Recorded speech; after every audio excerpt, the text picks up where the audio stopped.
tal? ¿Cómo le va? Bienvenido a su programa Pensamiento Analítico, el programa en el cual analizamos los temas de la vida cotidiana con un punto de vista psicoanalítico, intentando ver un poco más allá, cuáles son las razones inconscientes y la psicodinámica de estas cosas que nos suceden a todos. Y continuamos con este tema de la semana, que son las preguntas del auditorio. La vez pasada vi que tomé muy poquitas preguntas, le prometo, ya digo lo mismo y se me acaba pasando, pero en serio que le echo muchas ganas para responder las más que se puedan, porque hay muchas personas que en serio se toman el tiempo, y se los agradezco, de ponernos sus preguntas, pero no las alcanzo a leer todas, por más que quieran. Vamos a ver, nos habíamos quedado acá, fíjese, vamos a empezar con esta. Nos dice JC Braindude, nombre interesante, nos dice: ¿cómo se maneja el sentimiento de deuda hacia los padres o culpa hacia los padres? ¿Alguna exposición sobre el tema estaría bien? Muchas gracias. JC, muchísimas gracias por tu pregunta. Esto es algo que ya hemos hablado en algunos videos, pero que ahorita podríamos elaborar un poquito más sobre esta idea. Porque fíjese lo complicado que se nos plantea si nuestros padres nos hacen sentir que les debemos algo por lo que nos hayan dado. ¿Y qué fue lo que nos dieron? La vida. Pero nos dieron la vida, ojo, sin que nosotros la pidiéramos. Entonces ahí ya se volvió una cuestión rara, ¿no? Porque si a mí me regalan la existencia sin existir, pues realmente no me regalaron nada, ¿no? Sino que yo resulté beneficiado hasta cierto punto por el deseo de alguien más. Porque lo que deseaban ahí no era que yo existiera, sino tener a un hijo, ¿no? Entonces, ¿por qué yo debería de estar en deuda con ellos por eso específicamente? Está complejo, ¿no? Porque de todas maneras lo sentimos. Y uno puede decir, bueno, tal vez no por habernos dado la vida, pero por habernos dado tanto los padres. Uno decía, bueno, ¿darnos qué cosa? ¿No? Uno podría decir, vamos a ser muy fríos en este razonamiento, ¿no? Porque si no nos ponemos con romanticismos y nos perdemos en la lógica. ¿Qué es lo mucho que nos dieron? ¿Que no nos hayan dejado morir por el frío? ¿Que nos hayan llevado a la escuela? ¿Que nos hayan hecho de comer? ¿Que nos hayan cuidado? ¿Nos hayan dado atenciones médicas? ¿Que nos hayan comprado juguetes? ¿Que nos hayan amado? ¿Qué de estas cosas realmente se vuelven una deuda con el otro? Porque todo esto, uno podría pensar que los padres lo hacen porque quieren, no porque sea un intercambio como tal. Pero también hemos hablado muchas veces que en el amor y en las relaciones siempre hay un intercambio. No es nada fortuito. Siempre el otro está esperando algo a cambio. Con los niños se hace una cuestión compleja. ¿Por qué? Porque los niños se viven primero en esta omnipotencia y en esta así como estrellato de que todo lo hacen porque soy maravilloso. Hasta que en algún punto nos empiezan a decir que no, ¿verdad? Que no era por eso, que no era porque fuéramos maravillosos, sino porque hay algo que el otro está esperando de nosotros. Esto es justamente el atore en el cual nos podemos quedar nosotros pensando, es que si yo intento restituir a mis padres todo lo que ellos me dieron, porque pues me lo dieron porque no había mucha otra opción, o sea, pudiéramos decir, no, pues claro, me pudieron haber dejado en una caja de zapatos en la calle, pero entonces, ¿para qué me tuvieron? ¿No? Ya van muchas cosas, ¿no? Pero digamos que aún que todas esas cosas hayan sido por su propio deseo, no por mí, lo hicieron y yo resulté beneficiado de esto, ¿no? Como sea, si me llevaron a la escuela, si me compraron, si me hicieron, yo salí beneficiado y ahorita tengo algo gracias a eso que me dieron, ¿no? Entonces, ¿estoy en deuda? No. ¿Cómo que no estoy en deuda? No, porque para estar en deuda uno tiene que adquirir la deuda. Ese es el punto principal en todo esto. Imagínese que ahorita le llega el banco y le cobra. Y usted dice, ¿pero de qué? Pues de que yo le presté a tu vecino. Y como le presté a tu vecino, remodeló su casa. Y como remodeló su casa, subió de precio la tuya. Y ahorita, pues tú me debes por eso. Yo no puedo decir, pero pues eso lo hiciste, pero yo en ningún momento te pedí dinero prestado. Y sería una situación más o menos similar. Podemos estar agradecidos con el otro, pero no estamos en deuda. Realmente no estamos en deuda, porque nada de eso lo adquirimos nosotros como una deuda. No hicimos, a menos de que les hubiéramos dicho, papá, yo sé que no están en condición, pero papá, vende tu carro, yo te lo pago cuando acabe la carrera, ¿no? Y uno dice, bueno, pues vendió su carro, pues ahora sí, uno le debe ese dinero. Pero si no fue por ese lado, aparte, ¿cómo podríamos pagarle la vida a alguien? ¿No? ¿Que le damos otro niño a cambio? ¿O me mato? ¿O qué? ¿Cuál es la idea?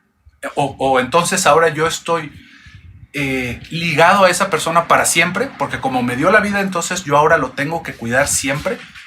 Y no, ninguna de estas cosas es real, pero son cosas que nos van cayendo como una trampa dentro de la dinámica de los afectos. ¿Por qué? Porque nuestros padres tienen una responsabilidad con nosotros que adquirieron porque quisieron adquirir hasta cierto punto de nuestra vida, no siempre. Que eso es otra cosa que a los padres los amarra, porque es pensar que entonces son responsables de nosotros el resto de su vida hasta que se mueran. Y no es así. Son responsables de nosotros hasta que nosotros podemos ser responsables de nosotros mismos.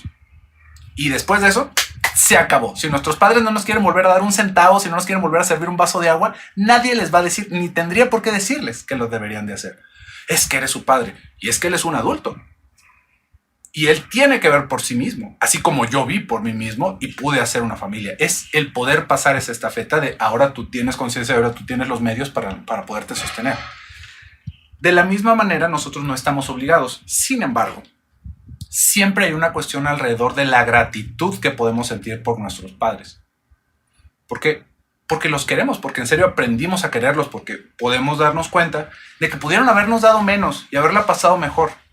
Y que tal vez hay cosas que en serio le echaron ganas y yo lo disfruto. ¿Cómo no estar agradecido por eso? ¿Cómo no estar agradecido por el tiempo que estuvieron conmigo? Así haya sido un deseo narcisista y solamente porque querían tener una mascota que hablaba en su momento. Pero yo también estoy agradecido por eso. Y ahí es muy diferente, porque es gratitud, no deuda. Y como gratitud podemos hacer un montón de cosas hasta el límite de la gratitud. Porque si es por una deuda, simplemente no la vamos a poder pagar. La única manera sería algo totalmente antinatural, que nosotros como hijos tuviéramos que dar la vida por los padres. Y eso nos dejaría a todos muertos. Porque se supone que es al revés. ¿Y por qué se supone que es al revés? Porque estos padres tuvieron que dar parte de su vida, parte de su energía, parte de su dinero, parte de su desarrollo, porque nosotros saliéramos adelante. ¿Para qué? Pues para que la vida siga. Para que nosotros lo hagamos posiblemente después por alguien más. Pero si nosotros nos regresáramos a este paso, ahí se acaba el linaje, porque entonces nosotros no podríamos tener una vida aparte, porque nosotros entonces ahora somos para nuestros padres, y ahí se muere. Esa es la muerte psíquica y la muerte de la especie. Entonces, si se fija, es un tema complejo, pero que hay que entender que hay cosas diferentes, que una es la deuda y otra es la gratitud. Nosotros podemos hacer un montón de cosas por estar agradecidos con nuestros padres, y deberíamos de hacerlo también, ¿no? No hay que ser hijo de la chingada con eso, no sea mal agradecido, pero no estamos en deuda. No es algo que usted tenga que hacer. Y la idea de tenerlo que hacer es lo que muchas veces nos va estrangulando, porque entonces decimos, yo no puedo hacer nada, porque estoy a merced de lo que los otros quieran. Y ahí es en donde está el error. Ahí es en donde se muere la mente. Pero definitivamente un tema interesante, que no tiene una respuesta concreta, pero espero que le haya ayudado un poquito esta reflexión. Vamos a ver, ¿qué más tenemos? Tenemos a Yami. Nos dice, hola, gracias por todas sus disertaciones. Me está gustando cómo están describiendo los videos. Ya alguien dijo que descuartizo era desmembrar los temas. Ya ahora es una disertación. Y la verdad es que sí es una disertación esto. Déjeme le digo. Pero nos dice Yami, hola, gracias por todas sus disertaciones. Son de gran ayuda. Quisiera saber por qué hay personas que no aguantan horarios ni actividades repetitivas, sino que necesitan diversidad de actividades y mucho estímulo intelectual. Yami, acabas de describir a todo el mundo. A nadie le gusta hacer cosas repetitivas. Y uno puede decir, no, pero a mí sí me gusta y yo estoy muy feliz con eso. Hasta cierto punto. Pero todos necesitamos cierto estímulo. Hay personas que aguantan un poquito menos, personas que aguantan un poquito más. Pero las personas que no aguantan nada que tenga que ver con repetición, estamos hablando de que hay algo disfuncional dentro de su personalidad y que posiblemente nos vaya a conducir a una psicopatología. ¿Por qué? Porque la vida es repetitiva. No puede haber cada día un momento mágico, nuevo, misterioso, que muchas personas, por la manera en la que fueron desarrollándose, piensan que debería de ser el mundo a su alrededor. Entonces, fíjese cómo se acaban disculpando de decir, es que yo no puedo entrar en un trabajo de oficina porque yo soy una persona súper creativa. A mí eso de la rutina y todas las personas que están en la oficina voltean. Oye, baboso, ¿y tú piensas que si yo pudiera estar volando papalotes un día y al día siguiente estar yéndome de viaje, no lo haría? No es nada más por el gusto y la pasión que tengo de estar escribiendo números todos los días en la computadora, sino porque hay una necesidad y que acabé entendiendo que hay cosas que necesito hacer para poder hacer lo demás. El problema acá es para las personas que se intentan disculpar de ese tipo de cosas. Y hay que entender que en nuestro desarrollo pueden ocurrir un montón de cosas. Hay personas que pueden llegar a su adultez con esto de tolerancia para ese tipo de labores repetitivas, pero si se fija, cualquier cosa, lo que sea, se va a volver una situación repetitiva si lo hacemos por dinero. Porque el dinero nunca va a sobrarnos si lo estamos consiguiendo por el trabajo. Imagínense que a mí me encanta, me fascina hacer pinturas en corcholatas. Me fascina. Es mi pasión desde que soy un niño. Uno podría decir, bueno, de adulto, ¿qué voy a hacer? Pues seguramente lo que más me apasiona, que es hacer pinturas en corcholatas. ¿Cuántas pinturas en corcholatas voy a tener que hacer para subsistir como adulto? Y si yo, durante todo mi desarrollo, no hice nada por desarrollar otro tipo de habilidad que no fuera dibujar en corcholatas, posiblemente la voy a tener complicadísima cuando llegue de adulto. ¿Por qué? Pues imagínese estar pagando rentas, colegiaturas y servicios haciendo eso. Y uno podría decir, podría hacerlo, claro, pero nuevamente, ahora, fíjese, tal vez fue mi pasión hacer eso toda mi niñez. ¿Y cuántas habré hecho? ¿Unas 50? ¿Unas 100? Ahora, ¿cuántas voy a tener que hacer para que eso sea mi subsistencia? ¿Cuántas diarias voy a tener que hacer? Y en el momento cuando yo las estaba haciendo, pues las hacía porque tal vez vi un paisaje que me gustó, porque tal vez lo quise hacer de regalo, pero ahora las voy a tener que hacer porque tengo que hacerlas. Y adivine qué, se van a volver repetitivas. Se va a volver algo rutinario. Y se acabó la magia. Se acabó la magia de lo que estaba haciendo. Es muy distinto que me guste mi trabajo, que sea algo que me resulte estimulante, que de repente, a veces hay personas que uno puede decir, bueno, es que están en la oficina todo el tiempo. Hay personas que encuentran algo estimulante en todo esto, en estar viendo las fórmulas del Excel, en compartirlas, en buscar más, en prepararse, en hacer su trabajo más eficiente, aunque sea lo mismo y sea repetitivo. Hay un placer también en eso.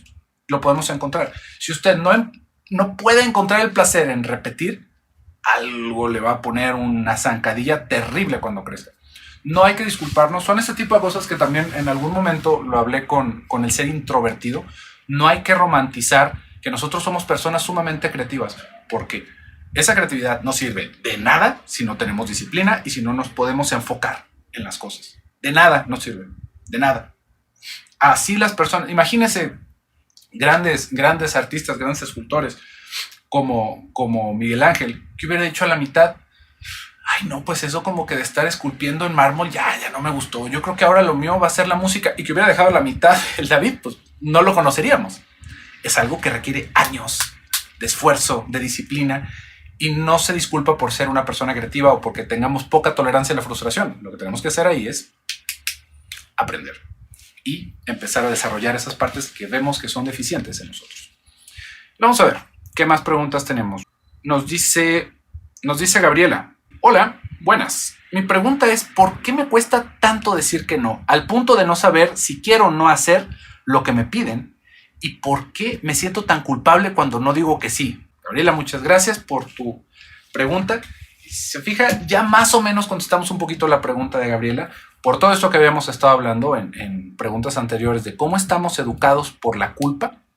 Esto es una de las cosas que de repente usted me puede escuchar hacer como mucha rabieta o mala publicidad al aspecto de la religión.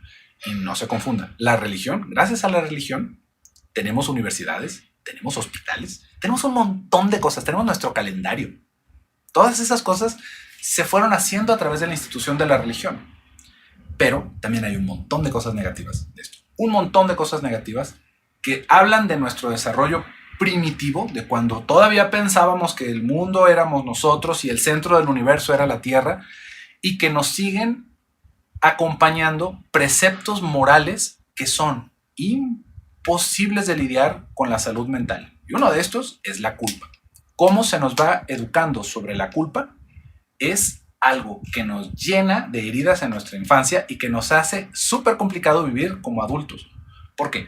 Fíjese qué es lo que nos está diciendo Gabriela. Si digo que no, me siento culpable. ¿Cómo vamos a continuar con esta conversación? Si todo lo que me pidan voy a tener que decir que sí. ¿Dónde me va a poner eso? ¿En qué circunstancias tan peligrosas me voy a acabar sometiendo? ¿De abuso con las personas? ¿De poca integridad en las relaciones personales que tenga? Pero si digo que no, me siento súper culpable. ¿Y hasta qué punto ya ni siquiera sé qué es lo que quiero hacer? O si estoy haciéndolo porque alguien más me lo dijo. Fíjese, nada más la fragilidad en la que queda nuestro ser. Porque lo que sucede ahí es que ¿a quién se quiere? A las personas obedientes. ¿Quiénes son las personas obedientes? Las que siempre dicen que sí. Y si no dices que sí, ya no te voy a querer. Por lo tanto, si tú me dices que no, me estás negando algo. Y yo te estoy negando mi afecto. Y eso es lo que se vive con culpa. Todo lo que hagas, dejes de hacer o pienses diferente de mí, te aleja de mí. Y fíjese cómo esto es algo que se enseña en la religión. Que uno puede pecar de pensamiento, de palabra, por obra o por omisión. ¿Y cómo le explicamos a esta persona que nos está diciendo que así nos deberíamos mover sobre el inconsciente? Sobre cosas que están totalmente fuera de nuestro alcance de decisión. Sobre todos nuestros deseos inconscientes que no tienen nada que ver con el pudor ni con la moral. Y que están coexistiendo todos los días con nosotros. Nos deja fastidiados. Entonces, ¿cómo lidiar con esto? Gabriela, ahí es una cosa que uno tiene que buscar un analista, porque es algo que no solamente tiene que ver con decir que no, sino que está afectando tu vida en muchas otras circunstancias y que seguramente te está sometiendo a un nivel de ansiedad que no debería de estar ahí. Entonces, vamos quedándonos con esto. Nos dice Andrés. Hola, doctor. Gracias por explicar tan bien. Pregunta: ¿cómo tener relaciones de calidad, amigos, parejas sin apegarse tanto y crear codependencia? Andrés, está muy padre y hay muchas otras preguntas que nos hacían así como intentando prevenir una situación complicada. ¿Cómo nos podemos relacionar sin tener un vínculo de codependencia? Si tenemos la peculiaridad de hacer vínculos de codependencia, que tendría que ver más con relaciones de fusión, si lo habláramos desde un marco psicoanalítico, no podemos. Esas van a ser nuestras relaciones. No hay una opción. No es que digamos, me estoy fusionando demasiado con esta persona, no me voy a relacionar. No funciona de esa manera, no nos podemos prevenir. Lo que sí podemos hacer, y que no es algo para estarnos atosigando, es darnos cuenta en qué están sufriendo mis relaciones y ver si efectivamente eso me está fastidiando en un nivel emocional con los demás, en el pensar, por ejemplo, es que como yo cada amigo que tengo empiezo a sentir muchísimos celos y me da muchísimo coraje si hace cosas sin mí, y es que todo el tiempo quiero estar con esa persona y se vuelven unas relaciones muy tóxicas porque empezamos a odiarnos, porque luego nos empezamos a parecer demasiado y acabamos peleadísimos. Y ya lo he intentado varias veces y todos mis amigos son así. No quiere decir que entonces cuando usted empiece a ver eso se aleje de la persona, sino que hay algo en nosotros que tenemos que empezar a trabajar. Y nuevamente, esto solamente se puede trabajar en análisis. No porque sea eso, sino por entender cuáles son nuestras relaciones. Imagínense, si así somos con nuestros amigos, ¿cómo somos con nuestras relaciones íntimas? ¿Cómo estamos con nuestra familia? Pero con nuestra familia no nos choca que seamos así de codependientes, como lo está diciendo, o que seamos así de pegados, porque pues para la familia todo está muy bien. Nosotros siempre deberíamos de estar ahí, y no deberíamos de estar ahí. No debería de ser una relación eterna como nos la plantean. Entonces, ahí no hay más que analizarse y empezar a buscar, ahora sí, ¿qué es lo que está pasando con mis relaciones? No porque lo podamos prevenir, sino porque tenemos que trabajar sobre ello en psicoterapia. Vamos a ver. Alguien nos pregunta, ¿hasta qué punto puede mejorar a alguien con trastorno límite de la personalidad? Con trastorno límite de la personalidad, y cómo sugerirle ir a terapia. Me encantan sus videos. Muchas gracias. Una persona puede estar increíblemente mejor, pero así parecería magia, si tiene un trastorno límite de la personalidad como para estar medicado cuando empiece a tener atención. Esto no hay decir, bueno, son muy poquitos los beneficios. No. Una persona que tiene un trastorno así de grave se va a encontrar con imposibilidades para vivir muy, muy graves. Muy, muy graves, porque no va a haber proyecto que le ajuste, no va a haber relación que le aguante, no va a haber trabajo que le permita estarse sintiendo bien. Entonces, ¿cómo hacerlo? Tristemente, esto es algo que muchas veces le va pasando a las personas ya por la cabeza, empezar a buscar ayuda cuando son adultos, y esto se tiene que empezar a ver desde adolescentes. Si ya es una persona que está así y es una persona que usted quiere, es poderse acercar con la preocupación, no como la responsabilidad de que tendrías que hacer, porque muchas veces estas personas nos vamos atorando porque nos piden ayuda. Por ejemplo, una persona con este aspecto, cuando está en lo maníaco, de repente quiere hacer los negocios y quiere que nosotros lo apoyemos. Y nosotros, ahí es en donde decimos, es que lo apoyo, sé que se va a ir de boca. Y si no lo apoyo, me va a odiar. Entonces, ¿qué es lo que puedo hacer yo ahí? ¿Le doy dinero y lo sigo viendo cómo se desgasta? No. En esos momentos de necesidad del otro, podríamos pensar que el apoyo que le podemos dar es, yo no te voy a dar dinero para eso, pero te puedo apoyar con algo de psicoterapia. Te puedo apoyar con algo para tu psicoterapia. Hermano, hijo, papá. Porque entonces ahí sí estamos invirtiendo por eso. Y si el otro no lo quiere tomar, pues no hay mucho que podamos hacer. El otro lo tendrá que buscar por su cuenta. Y si no, nosotros no hay que prestarnos para que se sigan enfermando, porque pensamos que dándoles ese apoyo económico los vamos a beneficiar y nada más los hacemos que se revienten más fuerte y que nosotros los empecemos a odiar más. Entonces, ese es el asunto. Es algo que tiene que hacer el otro y que nosotros, el tipo de apoyo que podamos proporcionar, tendría que venir con, ¿por qué no vas con un psiquiatra? Si te hace muy caro, yo te puedo ayudar con esto, yo te puedo ayudar con tus medicamentos, si en serio estamos en la posibilidad. Pero, ¿cómo lo podremos hacer para que siempre funcione? Pues no hay forma. No, realmente no hay forma. Son situaciones muy difíciles. Nos dice, fíjese, una pregunta que va relacionada. Nos dice Yara, agradecida porque aprendo de sus videos. Me gustaría saber más sobre el concepto de neurosis universal según Claudio Naranjo. Dicho por primera vez por Freud. Me pregunto si existe esa neurosis universal. Entonces, ¿todos deberíamos preocuparnos por dejar atrás nuestra neurosis y trabajar por ser mejores personas? No sé quién sea Claudio Naranjo, Yara. En la vida lo había escuchado. Pero si hablamos de la cuestión de la neurosis universal, no es una neurosis universal como lo plantea Freud, sino que es más bien la neurosis de la cultura. Y hemos hablado mucho de esto. Estar inmersos en la cultura nos neurotiza. Es la enfermedad de la cultura. ¿Y esto qué quiere decir? Pues que estamos frustrados porque no podemos darle rienda suelta a todos nuestros impulsos. Pero porque no le podemos dar rienda suelta a todos nuestros impulsos, estamos en una sociedad que nos protege de los impulsos de los demás. Entonces es algo que no se puede quitar. Es algo que tenemos que aprender a vivir con ello. Y esto es algo que muchas veces nos dice, bueno, entonces todos deberíamos de estar en psicoterapia, ¿verdad? No, realmente no. No todos deberíamos de estar en psicoterapia. Hay personas que ni siquiera se cuestionan este tipo de cosas. Pero, ¿en qué momento sí deberíamos de estar en psicoterapia? Cuando la frustración se vuelve demasiada como para no permitirnos vivir de una manera adecuada, de una manera como, digamos, feliz. Feliz, no increíblemente feliz, sino que sea agradable para nosotros. Ahí es en donde podemos hacer esa pausita.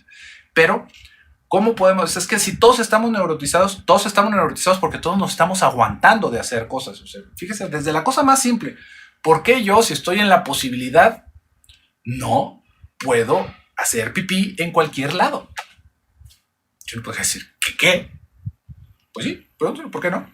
En las macetas, en la calle, ¿por qué no? Pues porque entonces imagínense todos los que estarían orinando en la calle, sería esto un mar de orines y sería una cuestión totalmente insalubre y sería una cuestión de estarse exhibiendo y que no sería adecuado para las personas estar a nuestro alrededor y sería una cuestión de enfermedades. Por eso. Entonces yo hago ese sacrificio porque los demás también lo están haciendo y con todo y el coraje y la molestia que me genera, pues entonces yo tengo algo que está retribuido por ese sacrificio que estoy haciendo de la cultura. El problema ahí es cuando no sentimos esa retribución, cuando sentimos que somos los únicos que se están limitando de todo esto. Entonces, ¿por qué yo no? Entonces, ¿por qué sí? Y esto es algo que es el conflicto neurótico habitual de todos, ¿no? ¿Por qué yo sí tengo que estarme limitando y por qué todos los demás pueden ser malos y pueden ser rateros y pueden ser tramposos?